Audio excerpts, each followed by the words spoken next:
Your Honor. Mr. Heltz, this number, the current value of the 2020 bonds, the $3.02 billion, you're familiar with that? Yes. Did you calculate that number, sir? It originally came from a declaration in the 2020s litigation, and we at Evercore confirmed that calculation. You're familiar that there is a dispute concerning this number and that the Venezuela parties in the New York litigation claim that the number properly calculated is circa $2.1 billion? I'm aware of that. Does Evercore have any view on the legitimacy of the Venezuelans' calculation of interest? We understand the dispute, but I don't have a legal view as to what is correct in that regard.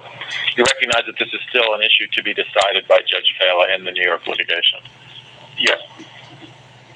A big selling point of your, as you call it, one-way option is the discount between the $3.0 billion and the 2.125, yes? Correct. You recognize as a mathematical exercise that if the Venezuela parties are correct on the interest calculation, then there would be no such discount, yes? Correct.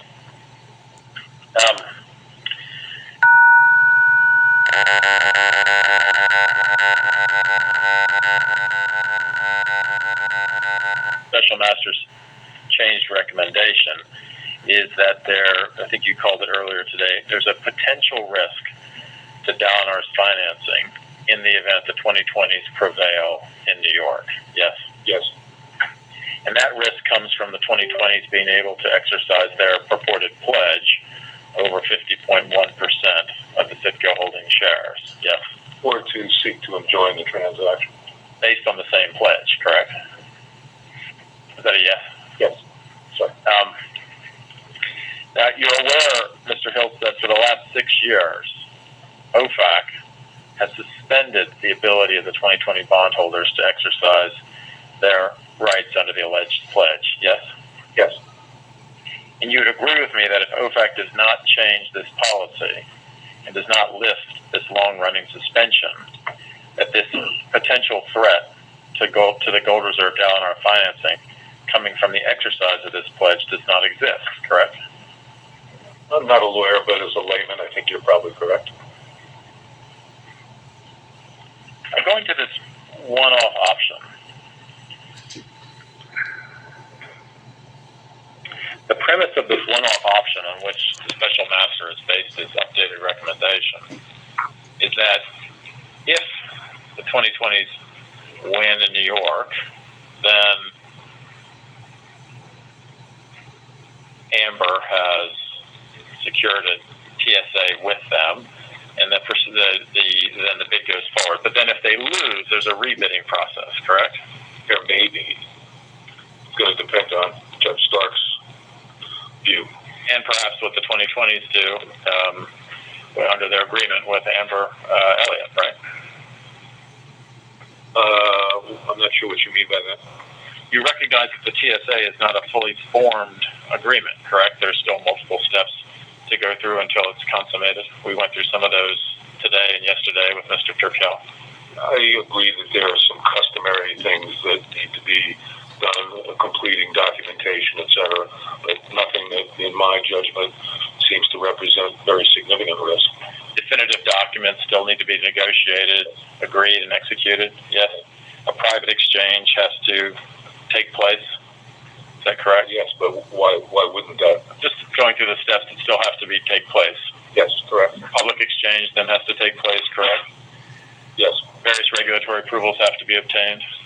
I'm not sure whether there are regulatory approvals in that TSA. You're aware that the TSA is then cross-triggered on the Amber transaction, so that if the regulatory approvals for Amber to purchase the PDVH shares under the SPA, if those aren't obtained, then the Amber TSA doesn't move forward. Well, I recognize that if the Amber TSA doesn't go forward, then obviously the TSA would terminate. Are you aware that if the Amber TSA terminates, then that's a condition precedent to the Amber Energy 1L first-tier financing? Were you aware of that? Sorry, repeat that.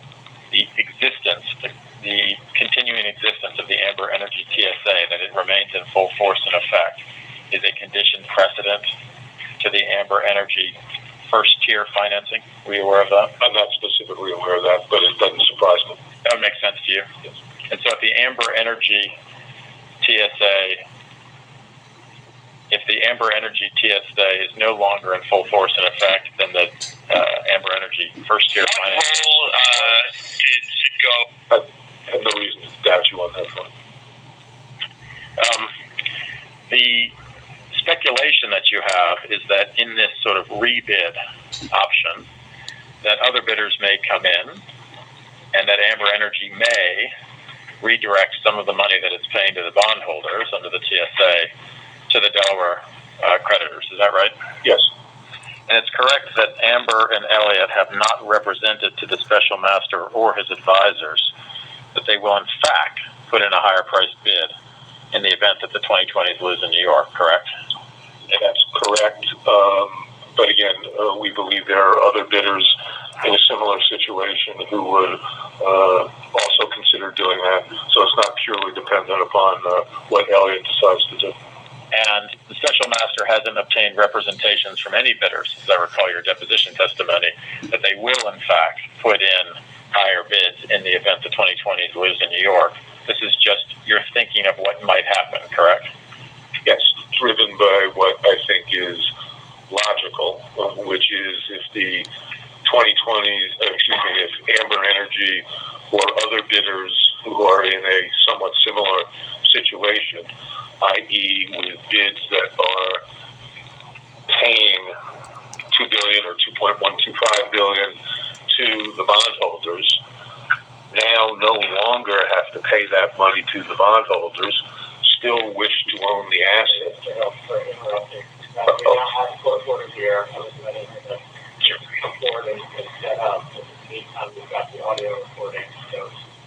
Once you're ready, I'll pick up, okay? You feel comfortable continuing your answer? Yes. So, again, if you've got someone who's willing to pay a certain price to own the asset, they no longer now have to devote those monies to the bondholders.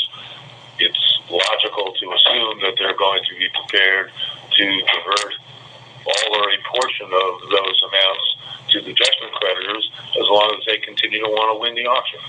Am I right in remembering, Mr. Hiltz, that neither you nor the special master asked Amber to represent that they would in fact redirect some of their $2.125 billion to the Delaware waterfall? I'm not aware that we asked them.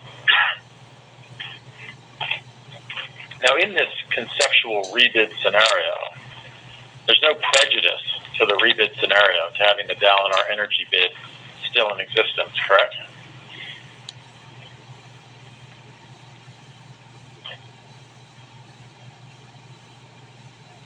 I don't believe that I'm trying to recall the drop dead dates. I believe Mr. Turkel testified that there's a drop dead date with respect to his financing sources on the 16th of November if there's not a signed SPA with Amber. I believe there's a drop dead date of December 1st for the TSA if there's not a signed agreement with Amber. I think. Sorry, you've got very cross purposes. Okay. In this rebid scenario, this is in the event that the current Amber Energy bid is no longer going forward. Remember, if this is your one-off option? Yes. Okay, so you can put the current Amber Energy bid to the side. I'm talking about the Dalinar bid, the gold reserve bid. Yes. So in this rebid scenario, it would be beneficial for the rebid scenario to still have the Dalinar bid in existence, correct? I'm not sure I could imagine a circumstance where you would have two signed SPAs both in existence. And again, that's why I was talking about the conditionality in the Amber bid. Yeah, I can't imagine. Sorry, Mr. Hiltz, I think you're still missing my question. In this scenario, the Amber Energy bid is never signed or it goes away because in the rebid scenario that you described, this is when the 2020s lose in New York, Judge Stark, or for some other reason, decides not to approve or to proceed with the Amber bid, and then you have a rebidding process. So there is no Amber Energy bid in this rebid scenario, correct? Well, I mean, There's no existing Amber Energy bid. again, I'm confused about what you're actually asking me. Let me ask it this way. Let Let me ask it this way directly, because we have time constraints. Describe for the court, please, how you see the rebid process working. Okay.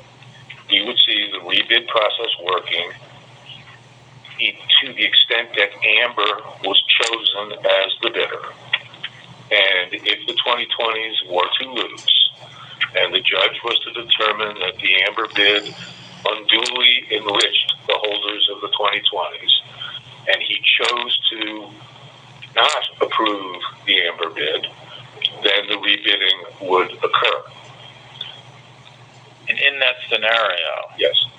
it would be beneficial for the sale process to still have the Dalinar Energy bid there as a kind of a backup bid, yes? It would be good to have the Dalinar Energy bid there as a backup, but I'm not sure that means that the Dalinar SPA would stay in effect.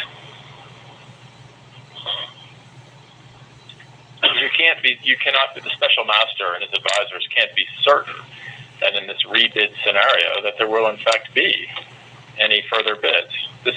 You think that there will be, you may have good reasons, but you can't be certain, correct? Can't be certain, but I believe it's highly likely. And in that event, even taking Amber, for example, and if it redirected all of the $2 billion that it is allocated to the 2020s to purchase price here in Delaware, its then purchase price would be roughly the same as the purchase price of Dalinar Energy's improved bid at $7.9 billion, correct? It would be slightly in excess. Maybe $100 million more. Right. And it would be in consideration that might be preferable in form to the consideration that you're offering.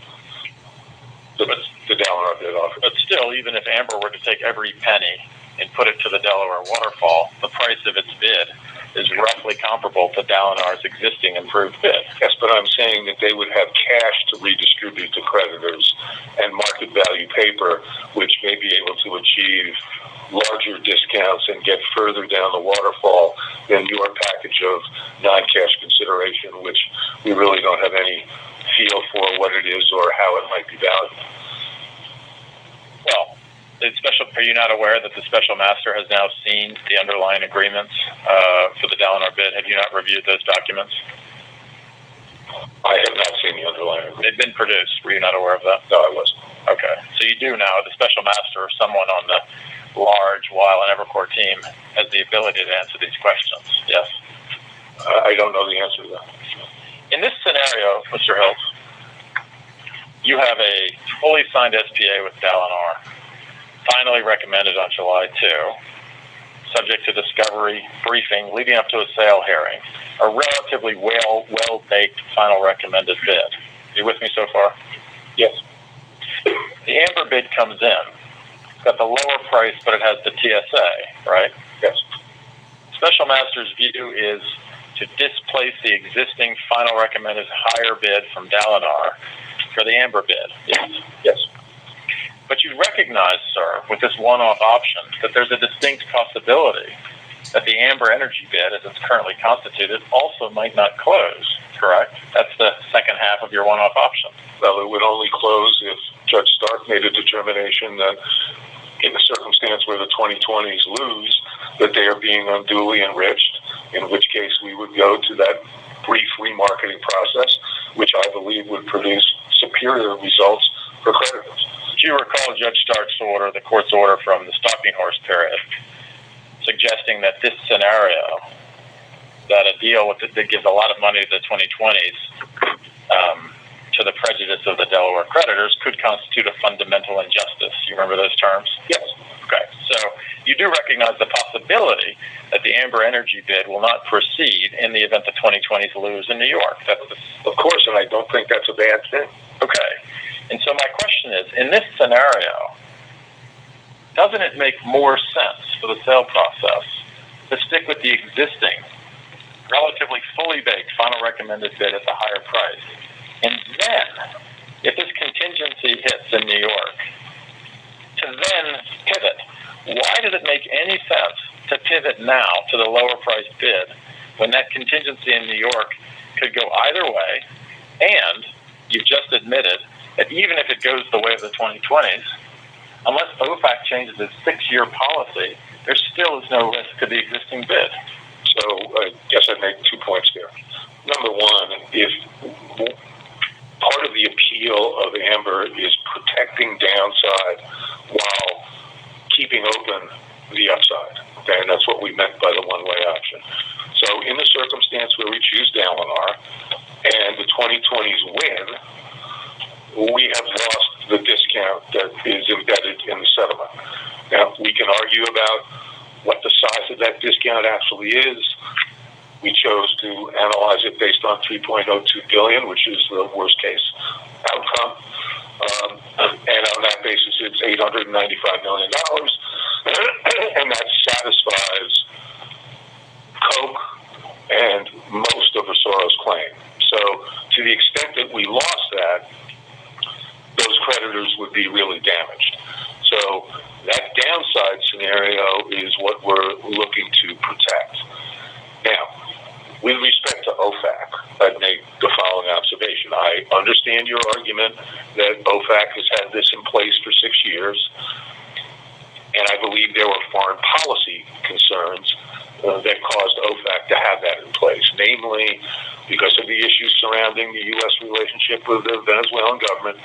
They didn't want to have a change of control at Citgo take place.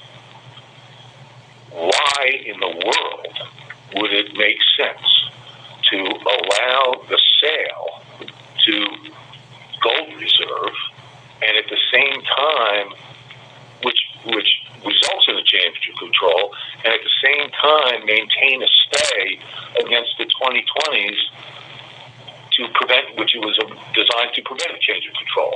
I mean, if they're going to permit a change of control, they would permit a change of control, and they would allow that, whether that be with respect to a sale to Gold Reserve or with respect to the 2020s exercising their lien. So all I'm saying is that it's not clear to me that just because OFAC has had this stay in effect for 6 years, it's going to continue to stay in effect. I don't believe that's... There have been no communications between the Special Master and OFAC on this point, correct? Well, we've tried to have communications with OFAC, but OFAC hasn't really been willing to say much to us. You have no evidentiary basis to make this speculation that OFAC will change its long-running policy. I'm just making a point of the obvious... You could just answer the question. Do you have an evidentiary basis to contend that OFAC will change the policy it has had in place for the last 6 years? No. No further questions.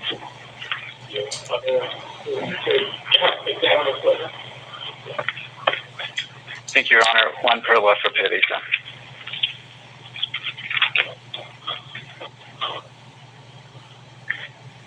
You've repeatedly said that this one-way option is an advantage of the Elliott bid that you've recommended, or that the Special Master has recommended. It's one of the advantages.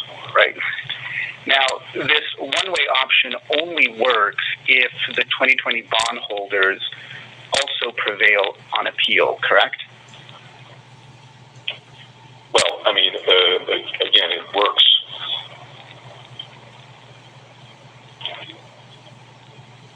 I'm not sure if that's precisely correct, because if they win,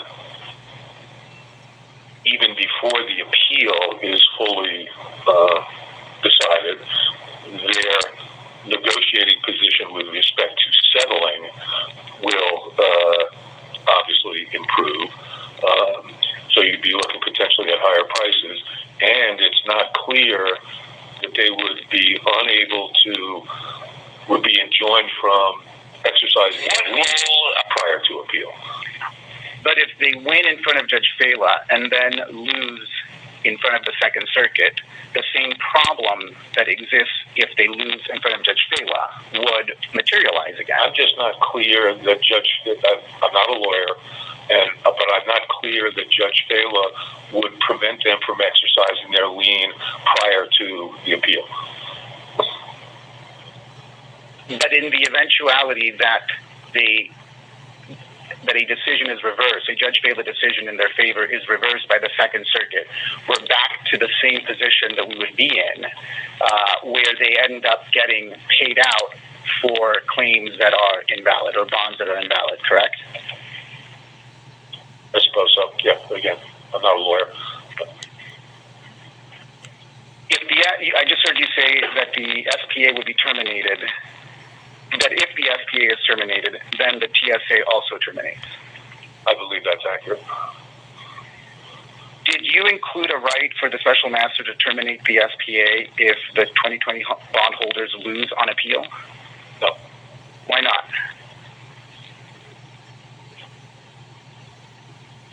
I don't think that would have been acceptable to the 2020 bondholders as part of their, these are all interrelated, but if I was a 2020 holder, I wouldn't enter into a settlement that could then be terminated based on the special master's SPA. It's again back to the issue that Mr. Turkel talked about earlier, which is why would any party to a settlement agree to a settlement where it's, heads I win, tails you lose, i.e., the only way in which the settlement is operative is if, in fact, I'm upheld, and if for any reason I lose, it goes away. That's not a settlement. That's a bargain no one would make. But Judge Stark would still have the ability to not approve the SPA if the 2020s lost on appeal, right? Correct. Earlier you said that, I'll switch to something else. Earlier you said that certain alternative mechanisms would not work because something like no one wants to do business with Venezuela or PDVSA, quote, for obvious reasons. Do you remember that? Yes. You're aware that Venezuela has one of the largest, if not the largest, oil reserves in the world? I'm aware they have very large oil reserves, yes. You're aware that Chevron went through the same regulatory and governmental changes that Conoco, Exxon went through in Venezuela, and they adjusted and remained, and to this day, continue to do business in Venezuela. I am. Did you ever consider how these alternative mechanisms might work if there was a legitimate U.S. recognized Venezuelan government and PDVSA that had power on the ground in Venezuela? Well, again, that's not the situation that we find ourselves in today. It's a hypothetical. I think that as we sit today, there is the judgment of our equity capital markets people that there would not be a lot of institutional investor interest in investing in a company that was still controlled by PDVSA in Venezuela. And that's what I'm referring to. I'm not referring to whether an oil company like Chevron might do business. I'm referring to, in the context of trying to do an IPO, are there institutional investors in the U.S. who have an interest in being a minority in a Venezuelan-controlled company? Do you think it might be different if the legitimate U.S. recognized government of Venezuela was in power on the ground in Venezuela? Could be, sure. And did you ever consider how the process that you're conducting or that the special master is conducting here would impact the ability of that transition to occur? That's really beyond my pay grade. I haven't considered that, no. Thank you very much. No further questions.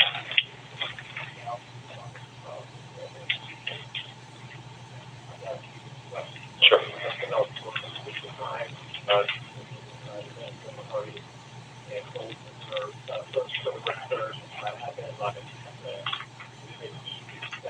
Your Honor, your mic, I don't believe is on. Are you? All right. Did you hear any of that? No. None of it. Some of you heard some of it. I'm going to ask a few questions of the witness. I'm going to split the time between the Venezuela parties and Gold Reserve. VT 76, which we introduced again today, turns out was introduced yesterday with Mr. Weisenberger, so we don't need it twice. All right, Mr. Hilton, can you hear me? Yes. Thank you. Just a few questions. At one point earlier today, you said that you understood that the special master was not required ultimately to recommend any bid, correct? That's correct. I don't think we heard a lot about that freedom to choose not to recommend any bid to me. Did there come a certain point in this process where that was no longer an option on the table, or were you always, in your role as advising a special master, considering the possibility of advising him to make no recommendation to approve a bid to the court? Yeah, I think we probably reached the point where we no longer were expecting that we would not make a recommendation when we chose Dalinar at the end of the topic period in June or July 2nd, I believe. Prior to that, where the only bid that we had that we were considering was the stalking horse bid by Red Tree, given the comments that you made in your stalking horse order, if that, and of course, Red Tree didn't improve its bid during the stalking horse, after the selection of the stalking horse during the topping period. I think that, we very well might not have made a recommendation if that was all we had to look at. But once we had chosen the Dalinar bid as being superior to the stalking horse bid, I think we no longer considered rejecting all offers. At the stage of selecting a stalking horse, was the knowledge that you could ultimately choose to recommend that no bid be approved as the final bid, was that a consideration at the selection of the stalking horse bid, or would that not have been a consideration for purposes of choosing a stalking horse? It's something that we talked about, but I don't think it was the primary reason it obviously wasn't the primary reason for choosing the stalking horse bid. Okay. But it's something we were aware of. Right. Just a few questions about what you called the one-way option, which I understand the one-way option as you're describing it, that you believe I have if I were to at least authorize the signing of the Amber SPA, and then if Judge Fela rules against the 2020s, there could be this rebid. That's the one-way option that you're describing. We would have the option not to approve the Amber bid, in which case we would expect that we would conduct a relatively quick rebid. Right. I've heard you say a couple of weeks, a brief remarketing process, right? It's not even a remarketing. It's really going back to, in my judgment, the 4 or 5 people that have been closely around this process. I'm wondering if you think Amber Energy in that scenario would be a participant. And the reason I ask, I'm sure you heard the testimony from Mr. Turkel earlier today, but there are scenarios, at least if I follow it, if the SPA, if I authorize the special master to sign the SPA with Amber, and then I don't authorize him to terminate it, but yes, the 2020s lose in New York, I believe Amber Energy views itself as contractually obligated to continue to try its best to pay $2.1 roughly billion to the 2020s. Yes, I believe that's correct. I mean, so let me just ask you, what that implies to me is, in this brief remarketing or rebid period, you don't actually expect Amber Energy to be part of that because they're tied up. Their $2 billion is not available to this case. Well, I don't. Until December 1st. I don't quite follow, because the only circumstance under which the remarketing would take place is if you did not approve the Amber Energy bid. I mean, so if you approve the Amber Energy bid despite the loss on the 2020s in the Southern District, the Amber Energy bid will go forward and they will pay $2.1 billion to solve the 2020s issue, even though that may seem like they're overpaying. If you believe that they're being unduly enriched and you choose to not approve the Amber Energy bid, then that's when the remarketing would take place. So I think there's a couple different types of approval that are, out here. One is the approval for the special master to sign the SPA. Correct. Amber Energy, which I've not authorized him to do yet. You understand that? Yes. I believe the testimony was if I authorize him to do that, just to sign the SPA, which is not an approval of it by me, at that point, at least arguably, Amber is contractually obligated to try to pay the $2 billion to the 2020s, whether they win or lose in New York. Yes. And so if I were not to authorize the special master to terminate the SPA with Amber Energy in that scenario, I believe we heard testimony from Mr. Turkel that $2.1 billion would probably not be available to this proceeding until after December 1st. Is that not your understanding?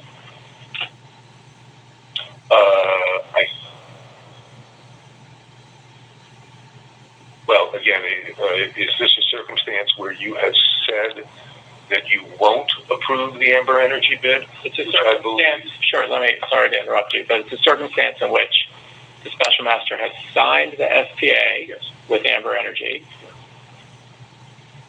has not been authorized to terminate it, and I haven't made a ruling on the merits in my case, but yet Judge Fela has ruled. Yes. And in this scenario, because we're talking about the one-way option, she has ruled against the 2020. Right. Regardless of what the likelihood of all those things happening is, my question to you, I guess, is have you considered that scenario in which it may well be that Amber and its $2.1 billion is not available? Until December 1st. Until December 1st, yes. I hadn't specifically considered that, but I can see where it might not be available until December 1st. But I don't think it would be lost. And, we would have to take that into consideration when we figured out exactly what the timing was of the rebid process. But I'd also point out, again, as we discussed earlier, there were two other bidders who were very close to having the same kind of bid as Amber. So this concept of the rebidding process being successful in generating a shift of funds away from the 2020s to the benefit of the judgment creditors is not solely dependent upon Amber, because we do have these two other bidders that I think are in very much the same situation. And just one other area related to this I want to explore with you, and I think you did have some questions about this also, but in the TSA between Amber and the 2020s, they both contracted to use efforts to try to get Judge Fela to stay the New York litigation. You remember being asked about that? I'm just trying to understand how, if at all, that factored into your advice to the special master, because the one-way option, as I understand it, is entirely dependent on Judge Fela actually ruling, and indeed ruling against the 2020s. But yet, the TSA, which is presumably a key part of the Amber bid, contractually bound those parties to ask for a stay. So, as you pointed out, Judge Fela has seemingly indicated she's not going to grant a stay, but you couldn't have known that at the time. So how did you factor all that in? We certainly understood that there was a chance, given the fact that they were obligated to go ask for a stay, that there was a chance that Judge Fela would agree to that stay. We understood that. Okay. In which case, the one-way option was non-existent. That's correct. In which case, it would not be existent. But again, we would have protected our downside and locked in the discount. Obviously, today, we understand that that's not an issue because Judge Fela has said that she will rule. Okay. Thank you very much for your answers. Redirect?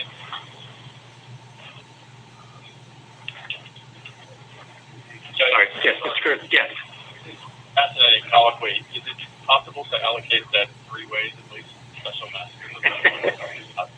Seems very beneficial to the entire process, and I know it's just tight on time. Small request. Yes. Mr. Friedman, do you want to take a view on that? It would cost you 2 or 3 minutes. That's fine. Okay. It'll take 2 or 3 minutes to argue over it, so we'll gladly do that. Right. Fair enough. The motion's granted. We'll split it 3 ways. Go ahead. All right, thank you. Mr. Hiltz, again, Jared Friedman from Wild Gottschall. We have the special master. Mr. Hiltz, let me just start with some of the questions that Judge Stark was asking you in terms of Amber being able to participate in this scenario where the Judge Fela rules that the 2020s are not valid. Therefore, we're in front of Judge Stark with that decision from the special master. That decision from Judge Fela, our recommendation of Amber's agreement to pay the 2020s $2.125 billion, and I guess the point is that at that point, we're waiting for Judge Stark to make a decision on whether or not we're going to go forward with the Amber decision, notwithstanding Judge Fela's decision, before you start marketing, correct? Correct. Okay, so the idea is that if you went and you started marketing, we'd only be at the point where Judge Stark had already decided that he was not going to approve the Amber bid, correct? That's correct. At which point we would have the right to terminate the Amber bid? I believe so. And that would necessarily terminate the PSA as well, correct? Correct. All right, so that's how Amber could participate in the remarketing process, because we'd only get to that remarketing process if Judge Stark first decided that he was not going to approve the Amber bid. Correct. Okay. There was some testimony or some questions asked on cross-examination about different challenges that we might face with an IPO. You were asked about some of your the early testimony you gave.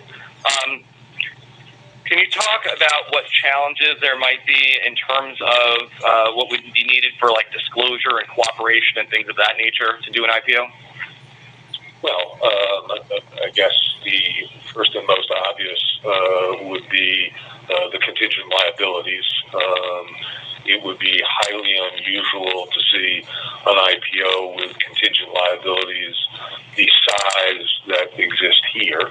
Now, again, depending on the timing, those may have resolved themselves, but that would be the most unusual aspect about the disclosure. I think also there'd be disclosure about litigation involving PDVSA and Venezuela, perhaps relating to this procedure. Again, I'm not an SEC lawyer. But then I think the other issues would be, unusual issues would be, again, relating to the governance of the entity. It's our judgment that, again, very unlikely to find investors who would be prepared to invest in a company that was still controlled by PDVSA. Again, with the history of litigation, et cetera, I don't think anybody would have an interest in that. So, in our judgment, in order to affect an IPO, you would have to have some kind of governance arrangement that gave minority investors some assurance that that would remove the potentially negative aspects of PDVSA control. There were also some questions about the extent to which you had discussions with bidders or strategic bidders who elected not to participate, and your testimony had to do largely with risks from the 2020s and alter ego and those types of contingent liabilities. To what extent did bidders also raise issues with respect to the fact that the asset was owned by Venezuela? I can't recall specific conversations, but again, I wasn't the one who was having the day-to-day interaction with the bidders. But my guess is the two other big reasons why people did not participate was, number one, the litigation mess surrounding all this that has been going on for a period of time, involving the Venezuelans and PDVSA, number one, and number two, in certain circumstances, particularly for some of the larger strategic buyers, antitrust risk. There was also discussion during cross, you may remember, about the special master's efforts to strike a deal with the 2020s on behalf of potential bidders. Do you recall that discussion? Do you recall what position at all? You mentioned that the SPP's objective, the sales process party. Do you remember specifically the position that the Venezuelan parties took?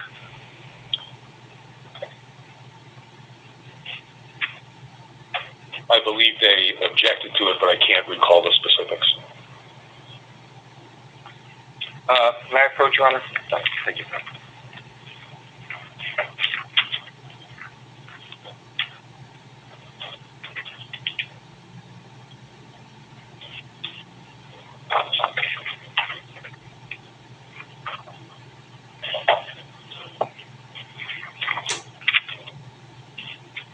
Mr. Hills, I just handed you what we've marked as Special Master 10. It's a August 9th, 2024 letter from,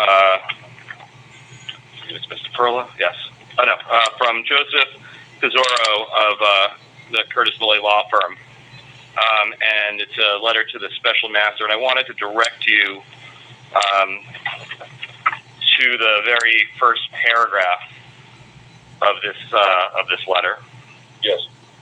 Where it says, we write on behalf of the ad hoc board of PDVSA, joined by PDVH and Citgo Petroleum, to address the potential agreement you are attempting to negotiate with the majority of holders of the PDVSA 8.5% senior secured notes due 2020. It says, we have consistently opposed your insistence on pursuing such an agreement.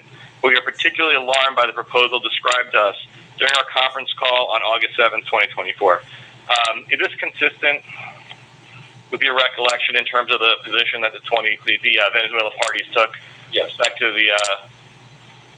that special master's efforts to try to negotiate a deal with the 2020s directly? Yes. And what is that? Well, again, they were opposed to any settlement with the 2020 bond holder. Your Honor, I asked to move Special Master 10 into evidence, please. Objection. No objection. Okay. Thank you. Thank you.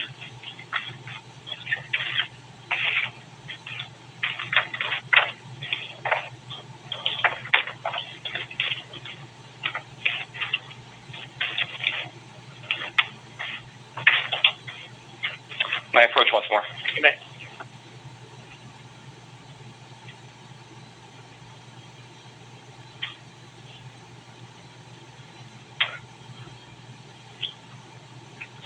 Thank you.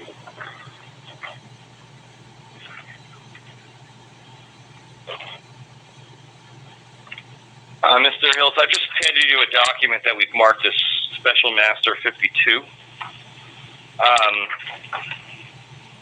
And it's an email chain, so again, the top page is reflecting the most recent time email, which is dated Tuesday, September 17th, from Chase Bentley at Weil Gotshal to a number of folks at Evercore. And then if you go down in the chain, so going further back in time to the last page, there's an internal, well, not an internal, sorry, there's an email from Ray Strong dated August 30th, 2024. It's on the page that ends in Bates number 44549. Do you see that? The bottom there? Yes. And this is, well, let me just go there with you. In that August 30th, 2024 email, Mr. Strong says just a few points that we were concerned about or wanted to raise. Do you see that? Yes. Okay. And then he says projections. It looks like Citgo is now projecting 2024 EBITDA of roughly, and I'm going to leave out the number, but you can see it. Yes. And the judge can see it, and you can see it. And then it says after that, this is down from our SIM projections, where we showed roughly another number that's higher than that. Do you see that? Yes. Okay. And then the next bullet point down says, a 30% reduction in the current year projections, even in refining land, is extremely severe. Do you see that? Yes. Do you remember the context of these discussions? Only sort of what this is really saying on the face of it, which is we were concerned because the initial bids that we had gotten based on the SIM were based on the projections in the SIM, and the company's results were materially underperforming. And we were concerned about the impact that underperformance would have on the bids. Okay.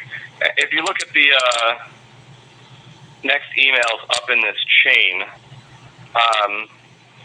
there's an email from Mr. Bentley to certain members of the Evercore team saying, did you guys have any luck finding the $13 to $14 billion valuation prepared by Evercore that Venezuela keeps referring to? Do you see that? Yes. And then further up, there's the preliminary valuation of Citgo, which looks a lot like the valuation that you were shown during cross-examination. Is that right? Yes. Okay. And Mr. Winterholler at Evercore said this is still just the page, which never concludes $13.5 billion anywhere. You see that? Yes. Okay. So, in the context of the of that valuation that you were looking at, that was done in September of 2023. So, I would guess the projections you had at that, the latest projections in 2023 would have been what, 2022? Yes. Okay. So, in connection with that preliminary valuation based on 2022 projections, what does this email tell us about, I guess, the utility of that valuation now a couple years later? Well, again, what it's telling you is that the projections in the SIM originally are worse than the projections that we relied on, the 2022 projections that we relied on in that preliminary valuation. And now, not only are the projections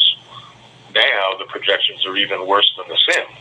So the projections that we're actually looking at today are really almost bear no relationship to the projections that we were looking at back in 2022 when we performed the 2023 valuation analysis.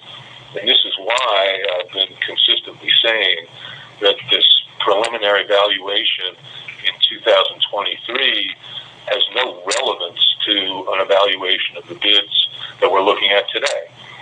Again, the 2025 projections currently are half of the 2025 projections that we were given in 2022, which is what the 2023 valuation was based on.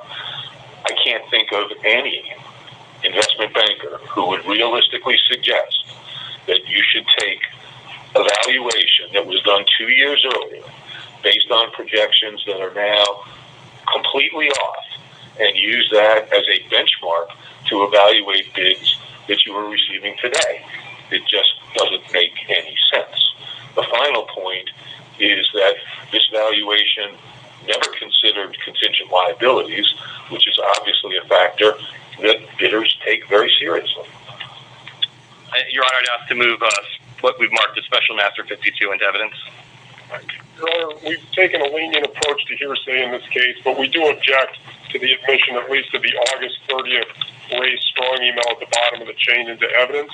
It's out-of-court statements offered for the truth. In particular, it's intended to undermine the validity of the valuation that we've been talking about here after the Special Master's internal team found out that it had been sent to the Venezuela parties. And Strong's email at the bottom appears tailor-made for litigation to be used in a case like this. If Strong wants this in the record, he could come and testify to it, but he hasn't. So we object. Want to respond? Your Honor, there's no need for this to go into the record. I think Mr. Hiltz's separate testimony fully covers this point. Okay. Nothing further, Your Honor. Thank you very much. Okay. All right. Thank you. And thank you, Mr. Hiltz. Thank you. You may step down. Thank you. Counsel to come retrieve the binders and then call the next witness.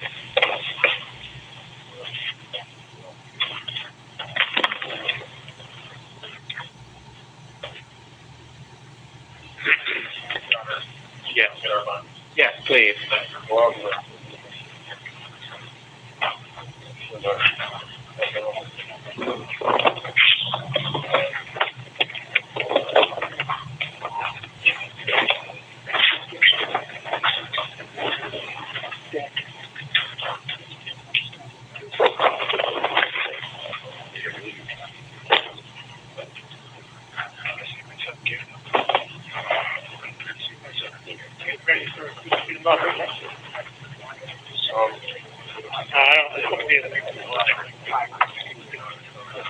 This is cherry chocolate.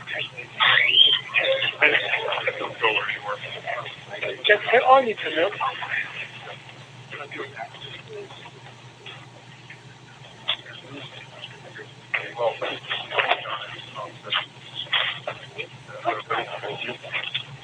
All right, Dr. Albero. Your spot.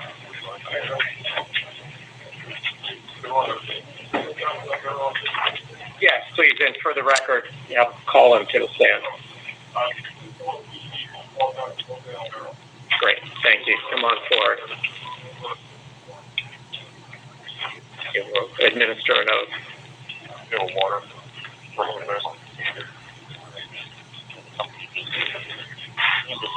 Albero. Spell your name for the record. Josealberro. Albero.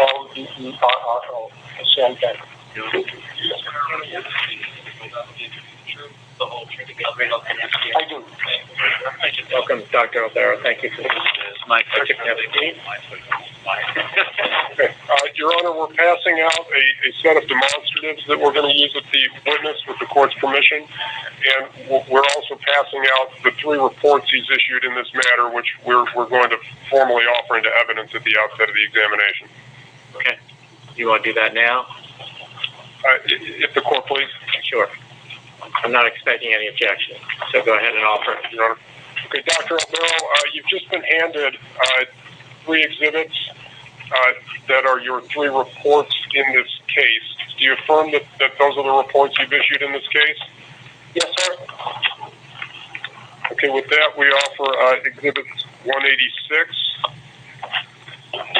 The other numbers. No. Okay, give me the other one. 184 and 185 into evidence. Any objection? No, Your Honor, given our prior colloquy. Thank you. Those are all admitted. Thank you, Your Honor. All right. Check on the screen.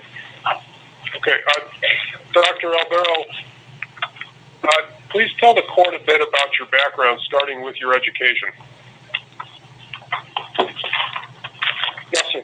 I studied a BA in economics at an institution called Instituto Tecnológico Autónomo de Mexico, one of the premier universities in Mexico. I then went to the University of Chicago, where I got a master's in economics, and at the same university, I got a PhD in economics. So after achieving that education, what did you do next? I became a tenure-track assistant professor at the University of Illinois, where I was for 4 years. I then became a tenured full professor at El Colegio de Mexico in Mexico, where I stayed for 10 years. Did you have some business experience towards the end of your academic career and then after your academic career? I did. I was first the chief representative of Pemex, the big Mexican-owned, government-owned oil company, during the NAFTA negotiations. I then became the founding CEO of Pemex Gas and Basic Petrochemicals when Pemex. I'm going too fast. Yes. Pemex Gas and Basic A little more slowly. Petrochemicals. When Pemex was split into 4 operating companies. In that capacity, I was at the board of directors of Pemex Refining. Give the court a sense of what Pemex Gas and Basic Petrochemical was and what your duties were as the founding CEO. Pemex Gas was the only gas company in Mexico. It was a monopoly owned by the government. It had, to get an idea of the size, 15,000 employees, sales of $10 billion a year. And as I said, it was created when Pemex was split up into 4 operating companies.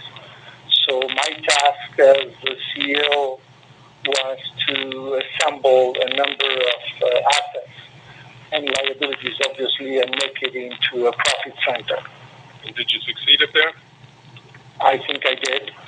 And the record can show it. What happened after your experience at Pemex? I stayed in Mexico for a few years, and then 25 years ago, I came to the United States. And I have been doing consulting in some of the most prestigious consulting firms in the United States. For the last 2 years, I've been associated with FTI Consulting. What has been the focus of your consulting practice? I have specialized over the last 15 years in international arbitration. I've testified in a number of cases, and I specialize in valuation matters. Tell the court a bit about your background as a valuation expert in international arbitration and some U.S. litigation. I have testified in front of arbitral panels under the ICC, ICSID, and Citgo. I have myself been an arbiter at ICSID. I've done that for, as I said, the last 20 years. I understand you served as a valuation expert for ConocoPhillips in a case against the Republic of Venezuela. Is that right? That is right. That's the ConocoPhillips case that was registered at ICSID in 2007. I think that was mentioned yesterday in this court. In your understanding, is there any relationship between that arbitration and the current proceeding? Yes, I understand that the award that was granted at that time, if I remember, around 2013 or so, has become one of the awards that is being discussed here. What were you asked to do as an expert witness for Citgo and PDVH in this case? I was asked to establish the fair market value of the shares of PDVH. And have you reached an opinion on that question? My opinion is that the fair market value of PDVH's shares is $18.6 billion. Dr. Albero, I'd like to talk about how you reached that opinion, beginning with your examination of the outlook for the refining industry. Sir, what is the outlook for refining? Well, on the supply side, very broadly speaking, we can think of a group of refineries, particularly in the United States, where there's no new greenfield projects. So it is stable and shrinking a little bit through time as all the facilities are taken down. And what about demand? Demand, it depends a little bit on what your planning horizon is, but let's say for until the 2030s, most people agree there's continued growth. And after that, depending on who you trust, demand may start declining slowly. So if we have stable or slightly shrinking supply and stable or perhaps in the long term slightly shrinking demand, what's the result? On a long-term basis, refining margins are likely to be stable for a long time. Let's take a closer look at the medium-term demand forecast. Sir, I understand you plotted forecasts from 3 different organizations here on Figure 5 of Slide 9. Is that right? Yes, sir. Who are those organizations in brief? Well, the organization whose forecasts are represented by the dark blue line on top is the cartel of oil producers, OPEC. Skipping the one in the middle, the light blue line in the bottom is the International Energy Agency that is closely associated with the big consumers of oil and oil products. And in the middle, in black, you have the forecast of a very prestigious company that has been around for a long time and that's very respected, called RBM. So collectively, what do these forecasts tell you about demand for petroleum products through 2030? That it's going to continue to increase at paces that differ according to who you talk to, but overall we can talk about a demand that is increasing over the next 5-6 years. What about the long-term forecast of these same organizations? What does that show? Well, there's a little more difference in people's opinion. In this figure, I show the same forecast by the same three entities. The two in top, OPEC and RBM, continue to see an increase in demand, even though RBM thinks that into the 40s it may taper off. And the IEA, on the other hand, considers that the demand will start decreasing slightly, but in a sustained fashion starting in 2030. Now, I noticed that the light blue IEA line goes all the way to the bottom of the vertical axis as of 2050. Does that mean that oil demand is going to drop to zero by then in IEA's estimate, or does it mean something else? No, not at all. The number at the bottom of the vertical axis is 97, which are the million barrels a day of consumption. And so what that line says, it will go from about 105 or so in 2030 to 97 20 years later, but still not going down to zero, at least not over that horizon. Taken together, what do these forecasts tell you about long-term demand for products like Citgo sells? That there's going to be a stable demand for Citgo's products. Let's talk about how you calculated the value of Citgo. I understand the principal method you used is the discounted cash flow, or DCF method. Is that right? Yes, sir. What is the DCF method? Well, like the name suggests, it starts from the intuition or the premise that the value of an asset is a reflection of the cash flows it will generate into the future. And to make sure that those cash flows are in the appropriate units, because a dollar today is not the same thing as a dollar tomorrow, those cash flows that will accrue over the future get discounted to a certain period of time. What was the valuation date you picked for your DCF analysis? March 31st, 2025. Why did you select that date? Because that's the latest period for Citgo's quarterly financials. And is that the date that you discounted Citgo's future cash flows to in the DCF analysis? Yes, sir. I understand you signed your report on July 7th, 2025. Is that right? Yes, sir. As of that time, what was the period for which you had the latest Citgo financials? It was still the first quarter of 2025. Now, did you use any other inputs in your calculation that were current as of July 7th? In other words, that post-dated March 31, 2025? Yes, I decided to use the most current financial information used to calculate the rate of discount that is used in this procedure.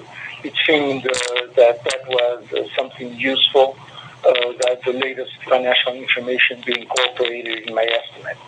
So if you had said that your valuation date was July 7th instead of March 31st, would anything about your method or your opinion have changed? No, sir. Now, as of today, as you're testifying here, have you had a chance to take a look at the key inputs in your valuation? Broadly, yes, sir. And has anything you've seen about those inputs or the market in general changed your opinion that you signed on July 7th? No, sir, because the three components that go into the valuation don't seem to have changed in any significant manner over that period of time that would lead me to consider that my original valuation of $18.6 billion is not the most reasonable. So the first input in the DCF is the cash flow. Sir, taking it step by step, how did you forecast Citgo or PDVH's cash flows? Well, it might be useful to realize that Citgo is a processing company that is extremely capital intensive, and on, say that one way, in one side of the refinery, it gets crude oil or crude oils. In fact, gets also other products that it mixes with these oils. And on the other side of the refinery, there's products that come out, the obvious ones and some that may not be as well known in the public, but gasolines, jet fuels, diesel, to mention a few. So Citgo is a processing entity, and the cash flow that it generates is a function of the volumes it takes in, the volumes it produces and takes out, and then the prices at which it buys these two flows of physical goods.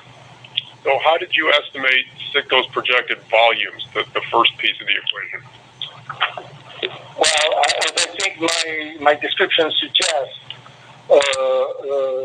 what kind of crude you buy and how much of it you buy and how you transform it into specifically which product are all engineering decisions that are made on a daily basis by engineers and people in charge of this. And so I don't think there's anybody who knows that business better than Citgo.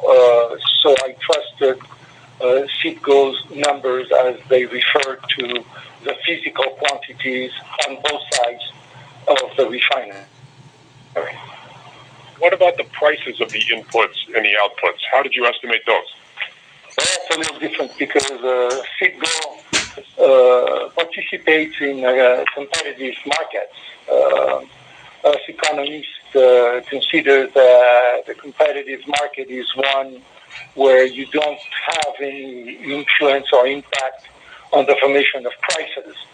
And so I thought that it'd be better to have an independent source of information for those prices. So I consulted with the four most prestigious consulting firms in this space and took an average of the prices they forecasted, again, on both sides of the refinery, both on the oil, the crude side, and on the product side, and used those prices to estimate my revenues and thus my cash flow. So, without getting into too much detail, just give the court a sense of who the organizations are whose price forecasts you incorporated into your valuation and why you found them trustworthy.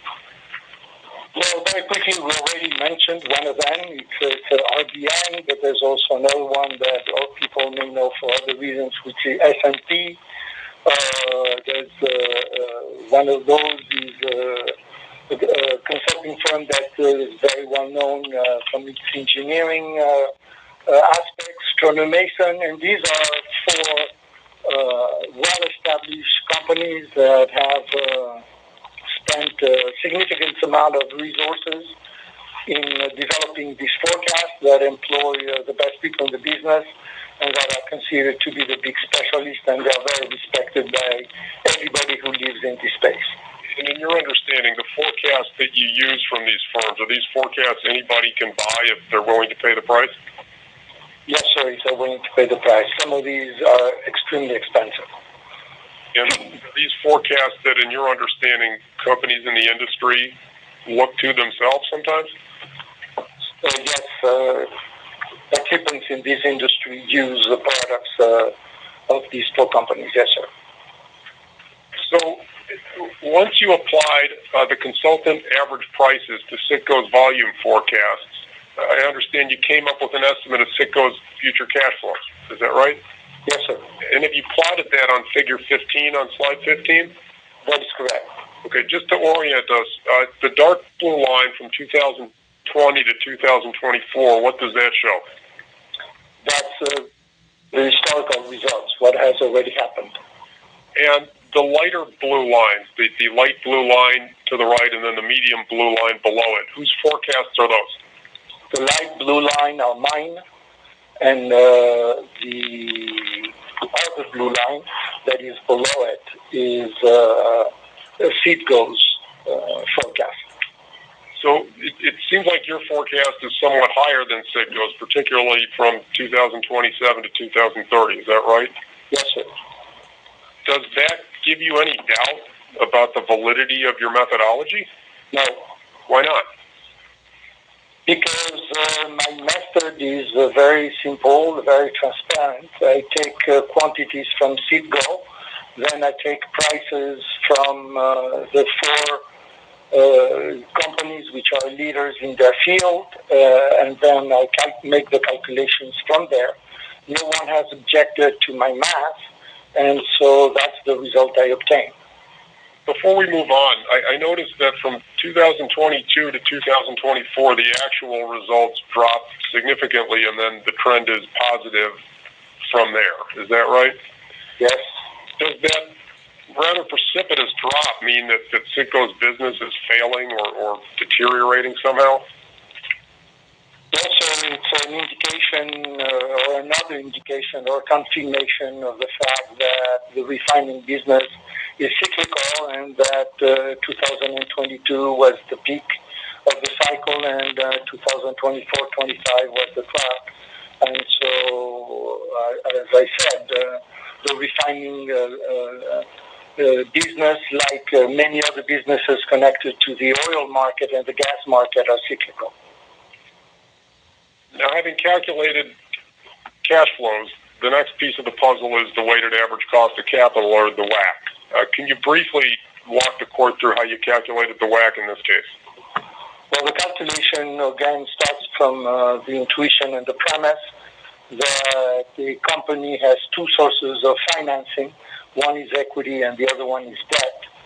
So a company's cost of obtaining funds is going to be a function of how much it costs to raise equity and how much it costs to raise debt. That's what's included in this table, and obviously you do a weighted average cost of capital to reflect which part comes from one and which part from the other. And what was your final result? 8.27%, sir.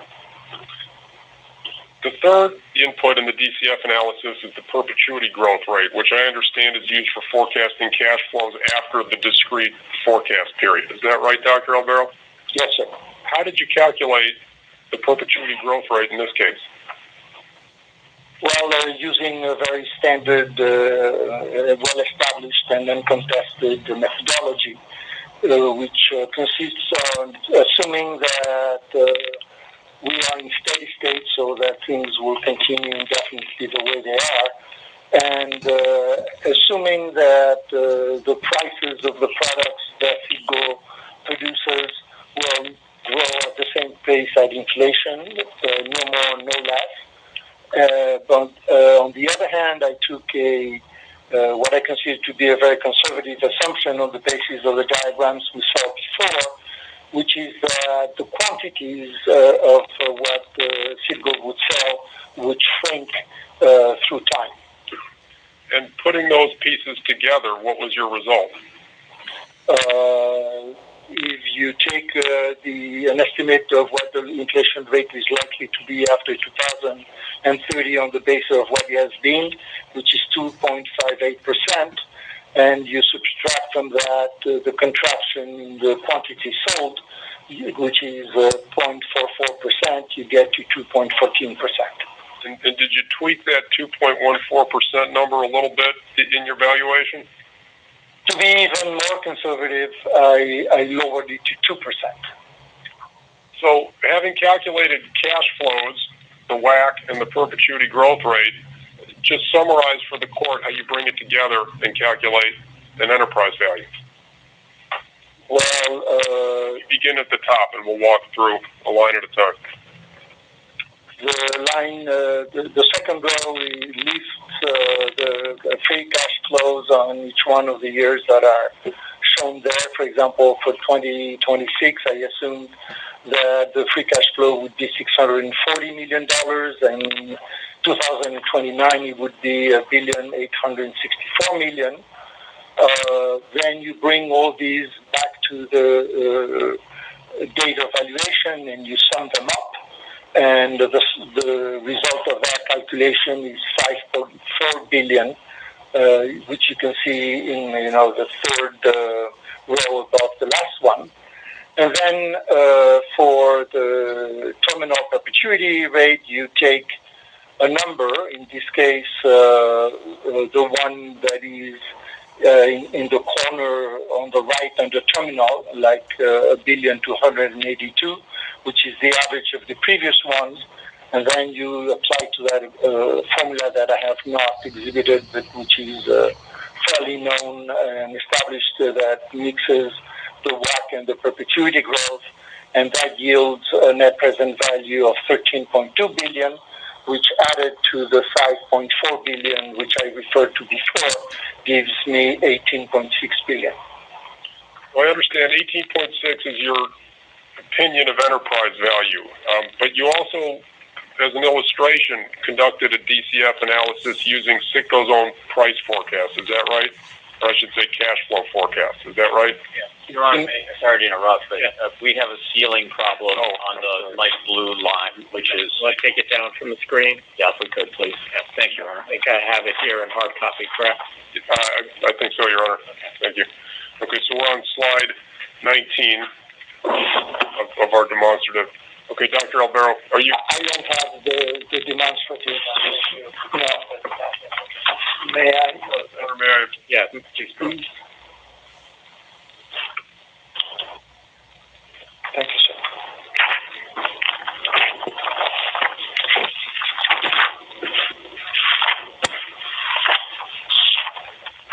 Okay, so Dr. Albero, once you get to page 19, let us know. I'm there. Okay, so as an illustration, did you also conduct a DCF enterprise valuation based on Citgo's own forecast, which is shown in the medium blue line on slide 19? Correct. And if you turn to page 20, does that present the results of that illustrative DCF valuation? It does. So, beginning with the second column from the right, if we use Citgo's 2030 cash flow forecast as the basis for the terminal period, and then conduct the calculation, what enterprise value do you come up with? $15.6 billion. And then I understand you conducted a second illustration where you used an average of the forecast period cash flows as the terminal cash flow value. Is that right? Yes, sir. And if you run the calculation on that basis, what's the result? $13.5 billion. Now, as a check of your DCF valuation, which produced an $18.6 billion enterprise value, did you perform a market multiples analysis? Yes, sir. And is that shown on slide 21 of your deck? Yes, sir. In general, what is a market multiples analysis? It basically tries to establish the value of the asset that you're valuing by reference to other companies, in this case, that are traded in the market, and for which you can calculate some multiples, some metrics that you then use to calculate the value of the company you're interested in. And can you briefly walk the court through how you applied the market multiples analysis in this case? Yes, sir. So the first step is to find comparable peer companies, which is not an easy task, but in this case, we could find 5 of them, which are listed there: Marathon, Valero, Phillips 66. I'm sorry. I'm stuck. Marathon, sorry, I won't. Philip 66, and I'll stop there. For the 5 companies, we get information about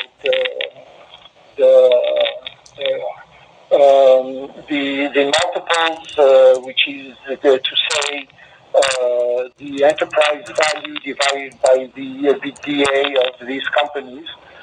These multiples are public information. And then we use some of the metrics of that distribution of multiples, the median in particular, to apply it to Citgo's EBITDA, and then to make sure that we reflect as much as possible the fact that the industry is cyclical. We take a 13-quarter average. And what do you come out with after conducting that calculation? Well, the value ranges between 10 and $14.8 billion, depending on which metric you use to do this calculation. I understand you applied a 21% premium on top of that range. Is that right? Yes. Why did you do that? Because in 7 recent transactions that we list in my report, we could see that in each one of them, premium had been paid by the acquirer, and the median of that distribution is 21%. So we applied that premium. And after applying the premium, what was the final market multiples range you came out with? Between 12.1 billion and 17.9 billion. I understand you conducted a comparable transactions analysis as your second check on the DCF valuation. Is that right? I did. In general, what is a comparable transactions analysis? Well, in some sense, it starts from the same intuition as the previous method, namely you try to find events that are comparable to the one you're trying to value.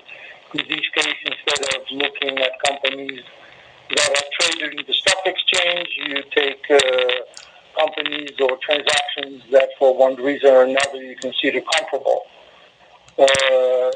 Finding 5 in the previous method was a little complicated. Finding 4 in this case was a little more challenging.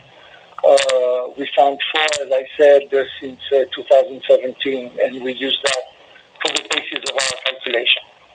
So, how did you apply the comparable transactions method in this case in particular? Did you use a particular metric for the refining industry? Yes, sir. We calculated an enterprise value per equivalent distillation capacity, yielding the number that's there of $1,239. Let's talk about how you calculated that. First, what is EDC, or equivalent distillation capacity? Refineries are different, not only in size but in complexity. And many years ago, a professor of chemistry at the University of Tulsa, Mr. Nelson, came up with an index of complexity that reflects the capacity of a refinery to take crude oil and produce complex or non-complex products with those. It's a totally well-established methodology that's common, and it's an index that no one contests. So you calculate the equivalent distillation capacity by taking the capacity, which is a throughput. Very simply, in the case of Citgo, it's about 800,000 barrels a day. And you multiply it by an index, and then you come up with the equivalent distillation capacity of a given refinery. And were you able to similarly calculate the EDC of the 4 companies that were sold in the comparable transactions? Correct. And is that how you derived the enterprise value to EDC multiple in those transactions? Correct. Okay, and what was the number you came out with again? The median of that distribution is $1,239. So if we apply that median value to Citgo's EDC units of 10.2 million, how do we get to an enterprise value? Well, by multiplying those two numbers, you get to 12.6 billion. But then you take into account the fact that Citgo has also a couple other businesses, one a logistical business with pipelines and storage facilities and the like, and then it also has a distribution business. The refinery business represents 78% of the total, so you divide 12.6 by 78 and you get 16.2. So having conducted these three valuation methods, how did you decide to weight them or not weight them in your final opinion of enterprise value, starting with the DCF? My judgment is that it's the most reliable method to establish the fair market value of the shares of PDVH, and so I assigned it 100% weight. Why do you think DCF is the most reliable of these three methods? Because it reflects Citgo's intrinsic value and minimizes significantly market noise. What about the market multiples valuation? What's your view of that? Well, in this case in particular, the market value fluctuates, as I think has been, I have explained, for reasons which I consider are unrelated to the intrinsic value. And I would take the wide range of values one gets from this method, namely from 12.1 to basically 18, so it's a 50% range, to be an indication that this is not a very precise instrument to measure the value of Citgo. And finally, the comparable transactions method. What was your assessment of that? Basically the same that in the previous one. In this case, given the restructuring of the refining business in the United States over the last decade or so, the last major transaction is from 2018, that's 7 years ago. How trustworthy those numbers are, it seems again to me that the wide range of values that go from 13 billion to 35.7 billion is a prima facie evidence that your microscope or your measuring stick is not very precise, and that's why I decided to not rely on that valuation method. Well, having concluded that enterprise value is $18.6 billion, how did you get from there to the equity value of the PDVH shares? By, as it's always done in these cases, adding the amount of cash that Citgo has and subtracting the long-term debt it has on its books. And what did you find when you did that calculation? Even though it changes by $30 million, basically you get to $18.6 billion. Well, I understand those numbers are as of the end of Q1. Have you had a chance to take a look at the cash and long-term debt values for Q2? Yes, sir. And what did you find? They have not changed in a material fashion. What did you do about the 2020 bonds in your valuation? I did not include them in any consideration. Why not? Because they are a debt of PDVSA. It seems to me that the legal aspects of these are very complicated. The claim is disputed. I have no expertise on this matter. I note that no witness has quantified them either, and so I did not include them in my evaluation. We've talked a bit today about Evercore's valuation that it conducted at the outset of the sale process. Dr. Albero, have you had a chance to review that document? Yes, sir.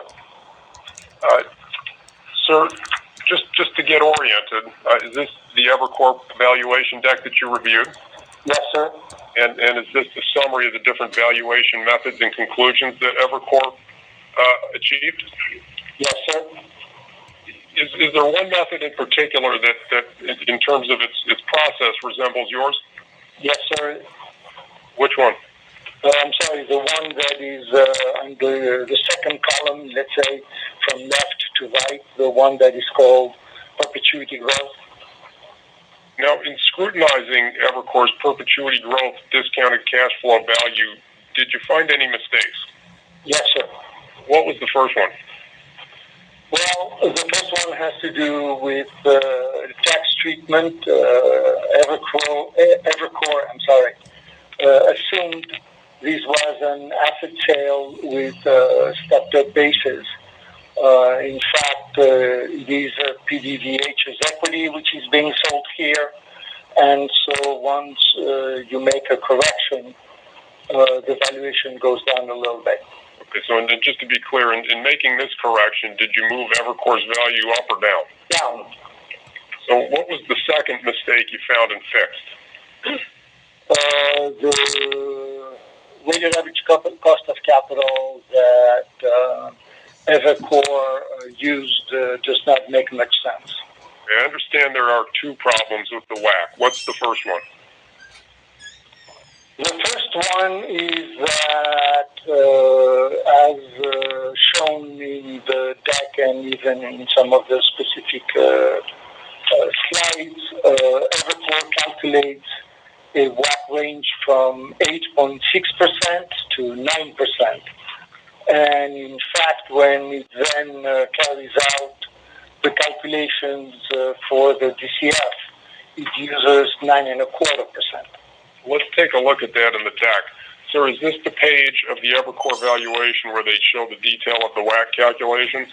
Yes, sir. And what's their final result? The range that's highlighted at the bottom, 8.6 to 9%. And then in the page where they actually run the DCF calculation, what discount rate do they use?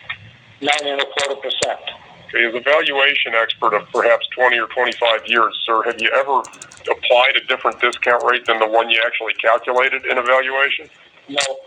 Is there any good reason to do that? None that I can figure out.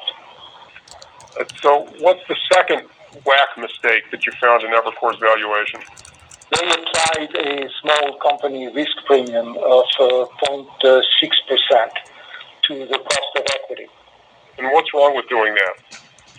Well, the very notion of a fair market value valuation is agnostic as to the size of the company which would be acquiring the company under consideration. There's absolutely no reason that I can think of to assume that an acquiring company in the framework of a fair market value would be paying 0.6% as a cost of equity more than others.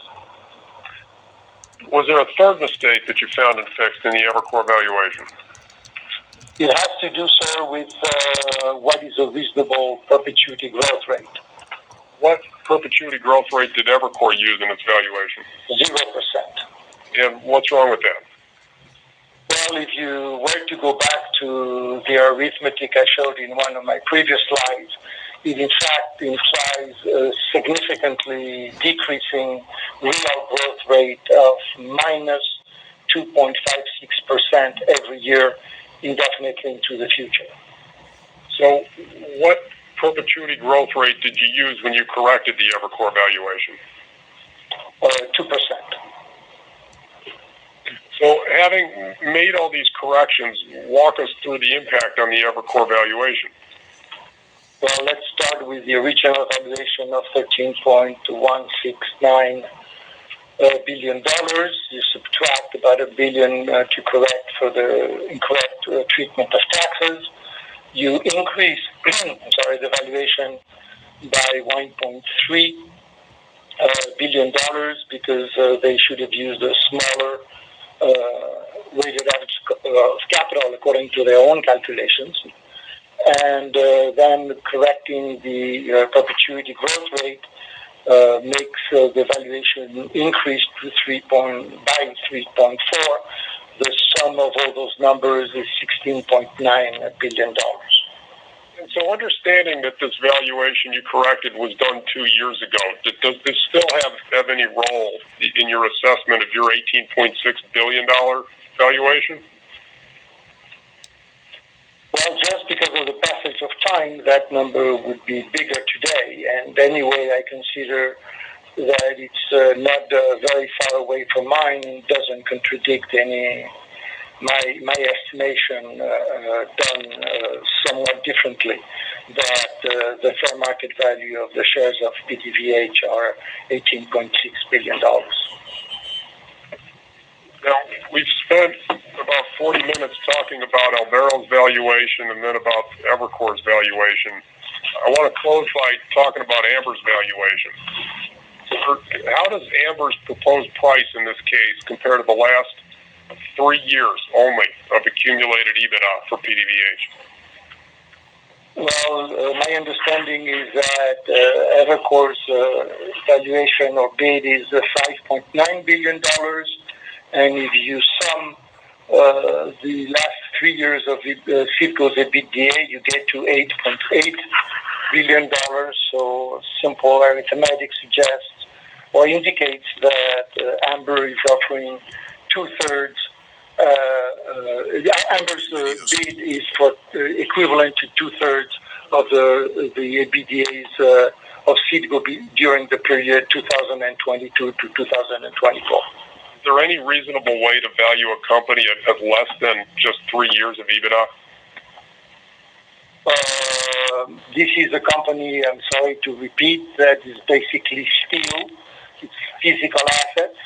And unless you expect the whole thing to collapse, I don't see how you could justify doing that. Thank you, Dr. Albero. Nothing further. Thank you. Cross-examination.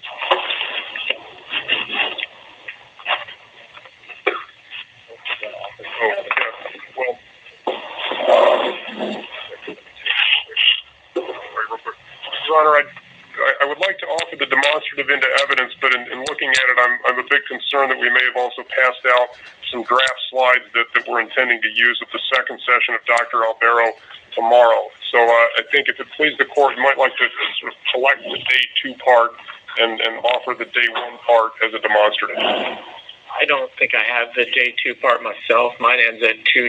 Okay. I think is what you just showed. If that's, I don't know if anyone else has. That's fine. If that's the case, then we offer the demonstrative that we passed out as a demonstrative. All right. Any objection to it offered as a demonstrative? Your Honor, unlike some of the other demonstratives, this is really a demonstrative.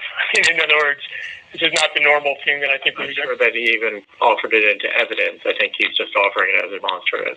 If it's for identification as demonstrative, we have no objection to that. Okay.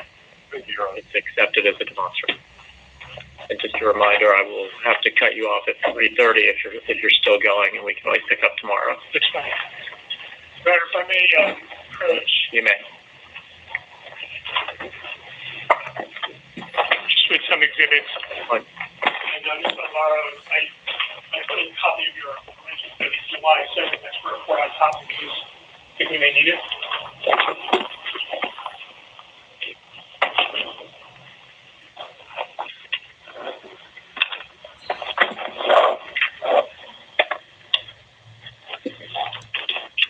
Good afternoon, Dr. Navarro. Good afternoon. You were retained by counsel for Citgo and PDVH to provide a fair market valuation of the PDVH shares, correct? Yes, sir.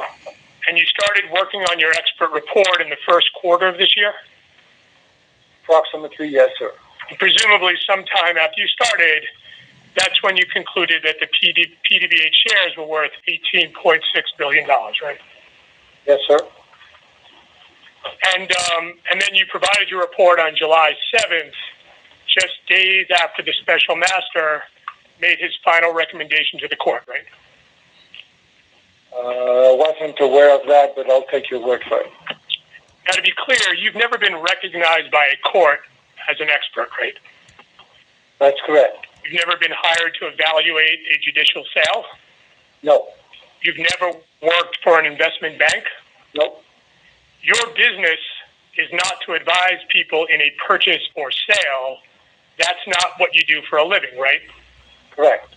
So that makes you different than Evercore's Mr. Hiltz, who you understand has been involved in the design of numerous mergers and acquisitions, correct? Yes. And to be clear, you have no opinion on the proper value to offer to purchase the PDVH shares, correct? Correct. Instead, what you did is what you claim was the fair market value of the PDVH shares, right? Yes. Do you believe that any reasonable financial analyst who did a DCF like you did would also conclude that the PDVH shares were worth $18 billion? I don't know. The basis of my opinion is that that's a fair market value. Okay. Well, did you ever tell your client Citgo to put in a bid for $8 billion or $9 billion, which would be far less than what you claim the PDVH shares are worth? No. You understand that Citgo reserved the right to put in a bid for the PDVH shares, correct? I was not aware. You were not aware? No, I was not aware. Okay.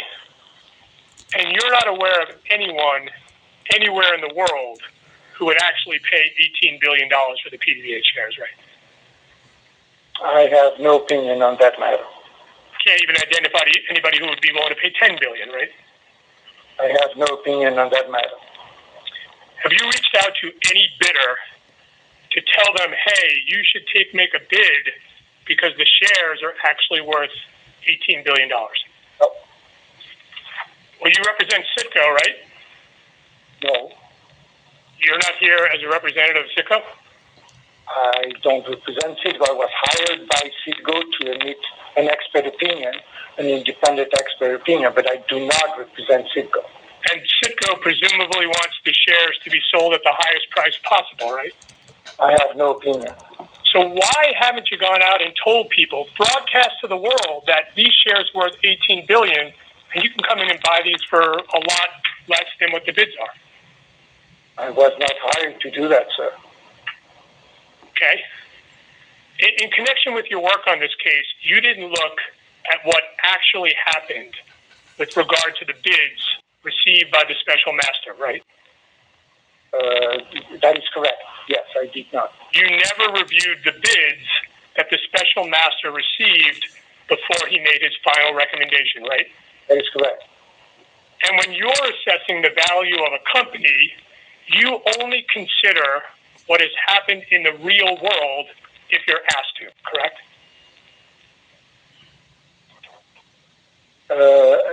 Repeat the question, please. Okay. When you're assessing the value of a company, you only consider what has happened in the real world if you are asked to, correct? I was asked to assess the fair market value. I'm going to try my question again. When you're assessing the value of a company, however, you only consider what has happened in the real world if you're asked to, correct? I've never been asked to assess the market value of a company, sir. I was asked to establish the fair market value. And here your company, here your client, Citgo, didn't ask you to look at the bids, so you didn't do that, right? That is correct. That's because Citgo would rather object to the sale rather than sell the company, right? I have no information for that assessment that you're making. In your view, the actual bids received on the open market are not relevant Hoy nos to the metemos de construction of lleno a fair market valuation? en las tripas de una That's operación because your fair market valuation is just a theoretical construct, right? Tenemos aquí las intervenciones de una audiencia que fue clave y vamos a mirar con lupa cómo se sopesaron las ofertas y sobre todo qué papel jugó un elemento crítico. Los bonos PDVSA 2020. Eso es. El objetivo hoy es desgranar un poco esos testimonios, los interrogatorios, para entender esa tensión, ¿no? Esa tensión entre por of the value of the PDVH shares, right?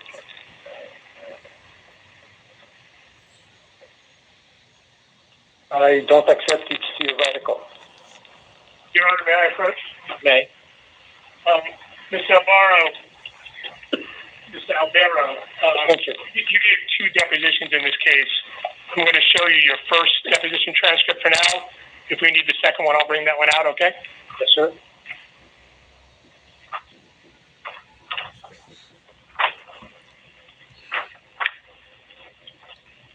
So, Barrow, I'm handing you a copy of the deposition transcript dated July 30th, 2025.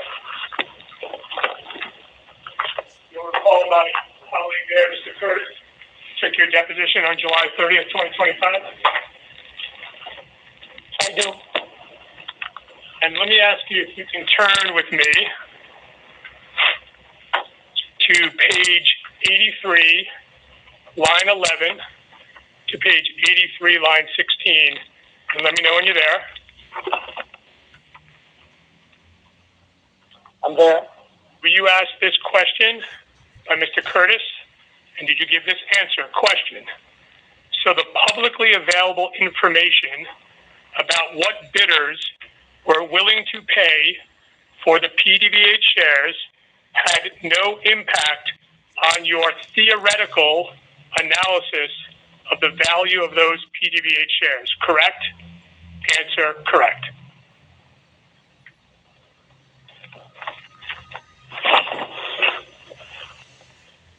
You asked that question, did you give that answer? Yes.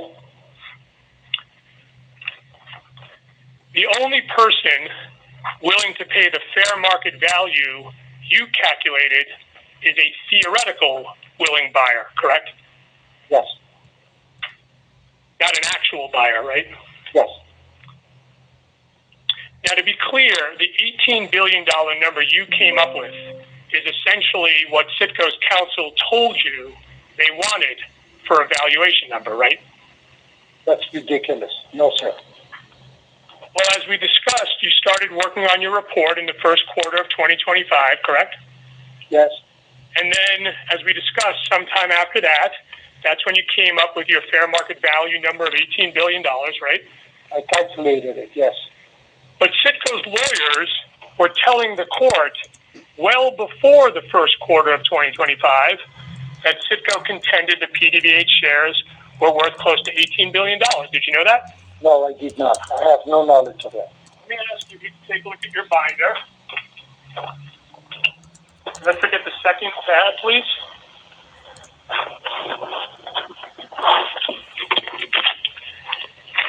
Let me know when you're there.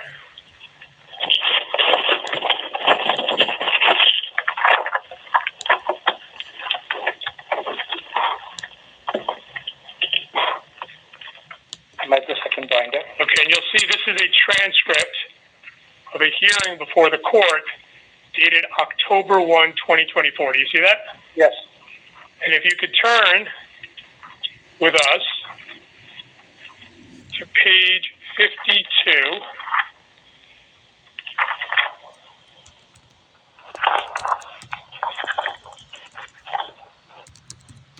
You with me? I am. You see there's a colloquy between the court and Mr. Eimer. Do you see that? Yes. You see where Mr. Eimer at the end of his colloquy says, I think we will present evidence ultimately that the value of that stock is closer to $17 billion, not the number that he had obtained. Do you see that? I see that. That's on the paper, yes. So Citgo's lawyers told the court that the PDVH shares are worth $17 billion before you even started working on your report, and then you came up with roughly the same number. Isn't that right? Those things happen in that order. Apparently, yes. And to be clear, you were talking with Citgo's counsel while you were working on your report, right? I was talking, yes. Now, you agree that your fair market value is not the price someone would actually pay for the PDVH shares, right? I don't know.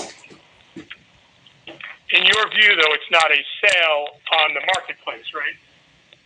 No, it's a fair market value. Your view is the fair market value does not entail going into the market to try to sell the asset, right? Correct. Now, I just want to go through your DCF analysis. We'll see how much progress I can make in the next 10 minutes. How you came up with your $18 billion valuation was by performing a DCF or discounted cash flow analysis, right? Yes. And for purposes of coming up with your enterprise valuation, you relied exclusively on the DCF method, correct? Yes. And a DCF method is a pretty standard method for doing evaluation, right? For what evaluation? I'm sorry, a DCF analysis is a pretty standard method for doing a valuation, correct? And you would expect that most of the companies that looked at whether to make a bid for the PDVH shares, they would know how to do a DCF, right? I have no idea. Well, you understand that Evercore reached out to more than 100 companies to bid on the PDVH shares, right? I have heard over the last couple of days that they've reached out to many companies. And Citgo, for example, they proposed 10 bidders that should be included in the list? I didn't know that. Are you aware that there were about 27 companies that signed NDAs and were granted access to the data room? No, I was not aware. And you would expect that most of those companies, they probably had financial analysts who were assisting them in valuation? Since I didn't know and I don't know what those companies are, I don't think I can pass judgment. Okay. Let me ask you this then. A DCF analysis produces a value based on the inputs you use, correct? Yes, sir. And the inputs determine the value of what comes out because the DCF analysis is just math based on the inputs you use, right? Yes. So by definition, if you change the inputs, you change the value, right? Yes. So for example, if you use a lower WAC, you increase the value, right? Correct. And if you increase the cash flows, you also increase the value, right? Correct. And you understand, as compared to what Evercore's Mr. Hilt says is appropriate, you used a lower WAC and higher cash flows, right? Lower than that and higher than what, sir? You used a lower WAC and higher cash flows than what Mr. Hilt said was appropriate in his declarations, correct? I used the WAC and cash flows, which I considered to be the ones that represented the variables I needed to use. And if you lower the WAC and you increase the cash flow, your DCF calculation will yield a higher value, right? I've agreed to that. I'm right. Yeah, I was going to say I'm right about to get to the next section. So yes, please. We can wait for that till tomorrow. Thank you. Thank you. We'll turn the clock off. Doctor, if you wouldn't mind just sitting there for a moment. One thing I wanted to say, I mean it, directing it to the Special Master's Council. I think I'm already expecting something from you tonight. Is that right?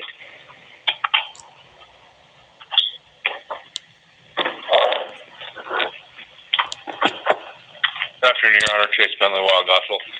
So we got a proposal from the Venezuela parties in Gold Reserve a couple hours ago.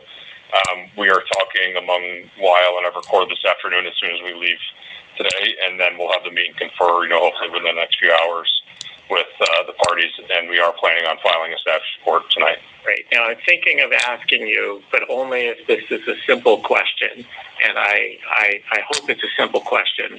If it's complicated, then you can tell me now or you can tell me later that this is more than can be done by 10 o'clock tonight. But I'm well aware, as there's been examination on, the fact that I have not granted your request to terminate the Dalliner SPA and to sign the Amber SPA.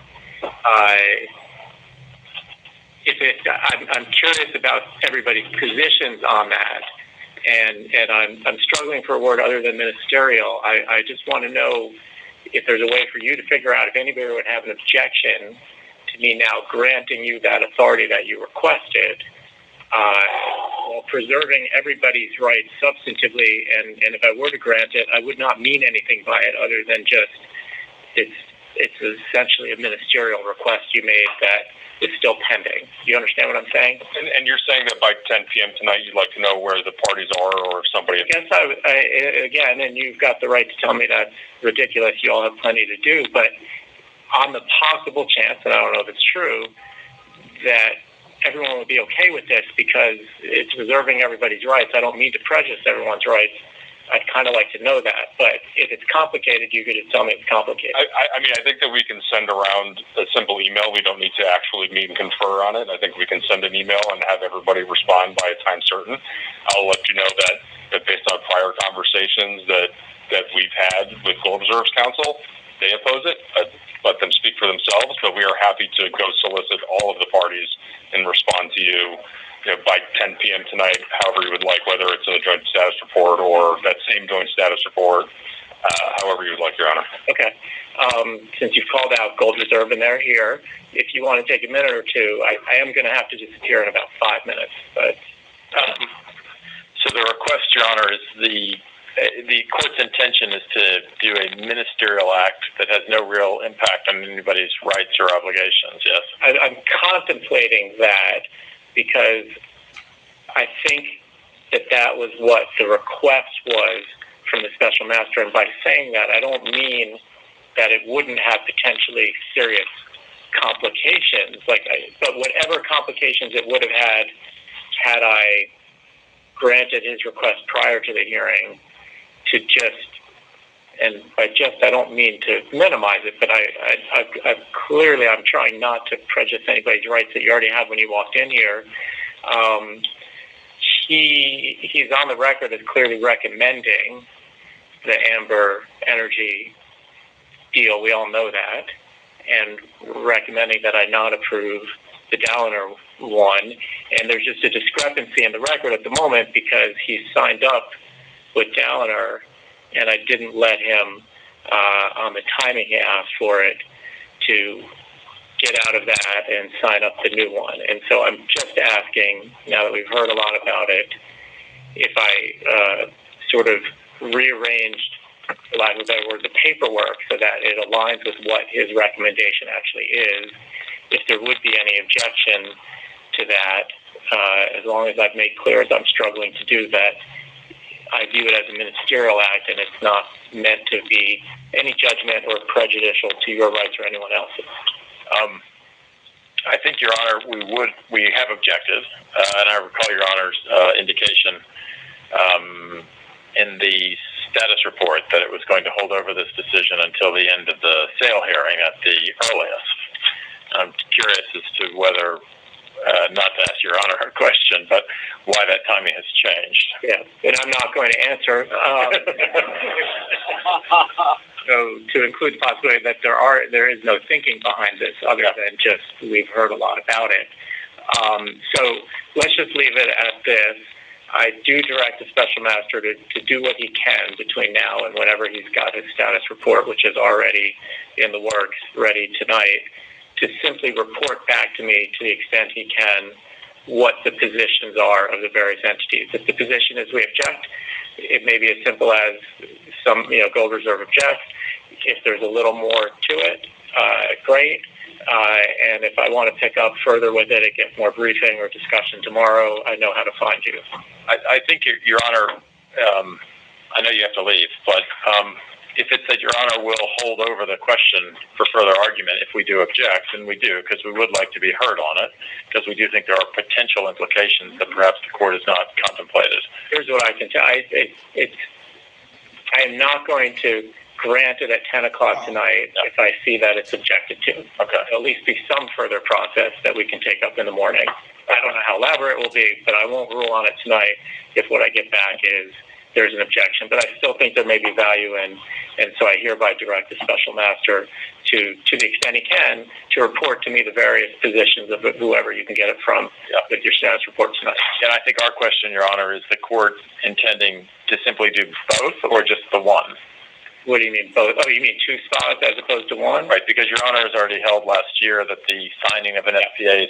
My request is that the special master do what he can by tonight to advise me as to everybody's position on authorizing him to, as he's requested, terminate the Dalliner SPA and sign the Amber Energy SPA. So we'll see what everybody's positions are tonight, and we'll take it from there. Thank you, Your Honor. Okay. Thank you. See you in the morning.